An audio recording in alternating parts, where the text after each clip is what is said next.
ရှိရင်တငယ်ချင်းအပေါင်းနဲ့ဘသူမှမခေါ်ခြင်း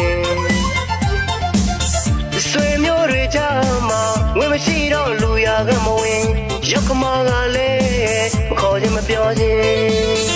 အိမ်သူဇနီးမယ်စူဆောင်ငါအော်ပြောနေမှာပဲဒါကြောင့်မို့တငယ်ချင်းတို့ရဲ့ဝေရအောင်ရှာကြစမ်းမှာကွယ်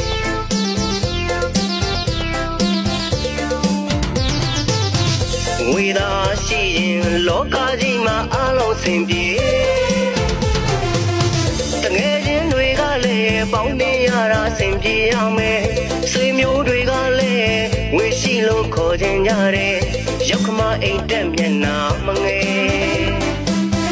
အိမ်သူ